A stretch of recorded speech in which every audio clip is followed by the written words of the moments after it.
ആത്മാർത്ഥമായി ദൈവത്തെ സ്നേഹിക്കുന്ന വിശുദ്ധ മദർ തെരേസ പറഞ്ഞതെന്നറിയാവോ? ആത്മാർത്ഥമായിട്ട് ദൈവത്തെ സ്നേഹിക്കുന്ന ഒരാത്മാവിലേക്ക് ദൈവം വർഷിക്കുന്ന കൃപയുടെ വരങ്ങളുടെ സമൃദ്ധി തിട്ടപ്പെടുത്താവുന്നതിനും അപ്പുറമാണ്. ദൈവത്തെ അതുപോലെ സ്നേഹിക്കണം.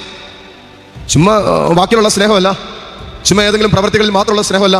എപ്പോഴും എല്ലായ്പ്പോഴും ഹൃദയത്തിൽ ഒന്നാം സ്ഥാനം ദൈവത്തിന് കൊടുത്തുകൊണ്ടുള്ള, എൻ്റെ ഹൃദയത്തിൽ പൂർണ്ണമായി പത്രോസ് പറയുന്ന പോലെ നിന്റെ കർത്താവിനെ നിന്റെ ഹൃദയത്തിൽ രക്ഷകനും രാജാവുമായിട്ട് പൂജിക്കുവിൻ എന്ന് പറയുന്ന ദൈവത്തെ പ്രണയിക്കാൻ പറ്റുന്ന ഒരു സ്നേഹത്തോടെ ദൈവത്തെ സ്നേഹിക്കുന്ന ഒരാത്മാവിന്റെ കാര്യം പറയാണ്. ദൈവം തന്നെ സ്നേഹിക്കുന്നവർക്കായി സജ്ജീകരിച്ചിരിക്കുന്നവ, ഒരുക്കി വെച്ചിരിക്കുന്നവ, കണ്ണുകൾ കാണുകയോ ചെവികൾ കേൾക്കുകയോ മനുഷ്യ മനസ്സ് ഗ്രഹിക്കുകയോ ചെയ്തിട്ടില്ല എന്ന് പറഞ്ഞാൽ മനുഷ്യന് മനസ്സിലാക്കാൻ പറ്റില്ല. മറ്റൊരു വാക്യം പറഞ്ഞാൽ മനുഷ്യന്റെ ബുദ്ധിക്കോ മനുഷ്യന്റെ കാഴ്ചശക്തിക്കോ മനുഷ്യന്റെ ഏതെങ്കിലും ഇന്ദ്രിയങ്ങൾ കൊണ്ടുള്ള അവന്റെ അതീന്ദ്ര ജ്ഞാനത്തിനോ ഒന്നും മനസ്സിലാക്കാൻ പറ്റുന്നതല്ല എന്ന്